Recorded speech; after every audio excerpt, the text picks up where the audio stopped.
দর্শক, আপনারা জানেন যে গত কিছুদিন আগে বিএনপি মহাসচিব রাজধানীর নয়াপল্টনে একটি কর্মসূচি ঘোষণা করে, প্রায় 15 দিনের কর্মসূচি, অর্থাৎ সরকার পতনের যে আন্দোলন, সেই আন্দোলনের যে চূড়ান্ত পর্যায়, সেই চূড়ান্ত পর্যায়ের কর্মসূচি ঘোষণা করেছে বিএনপি।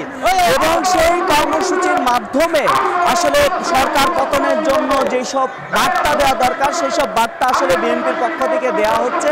বিএনপি যেসব গতানুগতিক আন্দোলন করছে, সেই সব গতানুগতিক আন্দোলনই এই চূড়ান্ত আন্দোলনের মাধ্যমে করছে। তবে এইসব আন্দোলনের মাধ্যমে সরকার বারবার সরকারকে বলার চেষ্টা করছে বিএনপি যে এই শান্তিপূর্ণ আন্দোলন একটি সময় শান্তিপূর্ণ থাকবে না যদি সরকার সেইভাবে তাদেরকে রেসপন্স না করে, অর্থাৎ ছাড়া না দেয়। এছাড়া আরেকটি বিষয় আমি আপনাদেরকে বলে রাখি যে দর্শক, আজকে নয়াপল্টনের পরে আজকে যে সমাবেশটি করা হয়েছিল, সেটি করা হয়েছিল নয়াবাজার এলাকা, অর্থাৎ এটি হচ্ছে ধোলাইখাল নয়াবাজার, এই এলাকায় এই সমাবেশটি ঘোষণা করা হয়। কিন্তু এই সমাবেশে নয়াবাজারের যে সমাবেশ, একইভাবে ঢাকার উত্তরে একটি সমাবেশ করা হয়েছিল, সেটি আমিনবাজারে এই সমাবেশটির ঘোষণা দেওয়া হয়েছিল।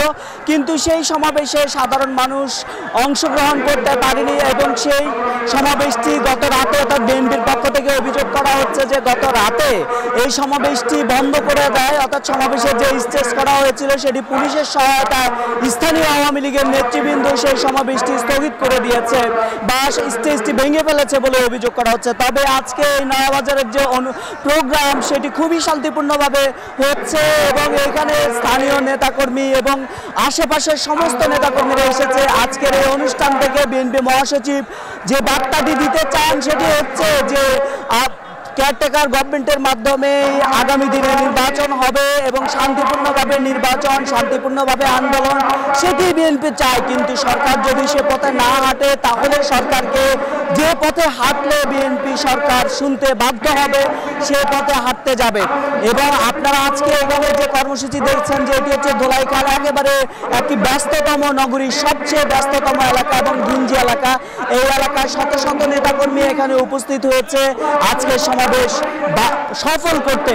সুতরাং এখানকার এই সমাবেশ থেকে আমরা বলতেই পারি যে বিএনপির পক্ষ থেকে যে গত 15 দিনের যে কর্মসূচি, সেই কর্মসূচির মাধ্যমে একটি বার্তা সরকারকে দেওয়ার চেষ্টা করা হচ্ছে, যে এই বার্তার মাধ্যমে আসলে আগামী নির্বাচনকে ইস্যু করে খালেদা জিয়ার মুক্তি, খালেদা জিয়ার চিকিৎসা, সেই বিষয়গুলোকে নিয়ে আসার চেষ্টা করা হচ্ছে।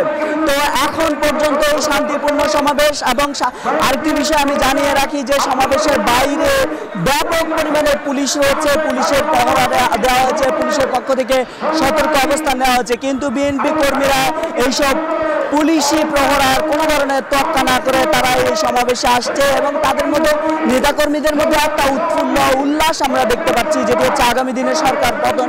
মনে হয় যেন একটি সময়ের ব্যাপার নেতাকর্মীদের মধ্যে এরকম একটা অনুভূতি, এবং তারা আসলে পুলিশ বা প্রশাসন তাদেরকে তেমন একটা থোড়াই কেয়ার করছে না, কারণ তাদের কাছে মনে হচ্ছে যে আগামী দিনে সরকার পতন একটা পরিস্থিতি তৈরি হয়ে গেছে। আসলে বিএনপির মহাসচিব বলেছেন যে এটি এক দফার আন্দোলন এবং চূড়ান্ত আন্দোলন। এই আন্দোলনকে বাস্তবায়ন করতে এবং এই কর্মসূচি বাস্তবায়ন করতে বিএনপির পক্ষ থেকে যা যা করার তাই করছে। আজকের এই আন্দোলনে কিন্তু আপনি জানেন যে বিএনপি ছাড়াও অন্যান্য যারা সহযোগী যুগপৎ আন্দোলন কর্মসূচিতে অংশ নিয়েছে, তারাও রাজধানীতে বিভিন্ন ধরনের কর্মসূচি পালন করছে। তো এই ছিল আসলে আজকের এই যে নয়াবাজার ধোলাইখালের যে অনুষ্ঠান, সেই অনুষ্ঠানের সর্বশেষ।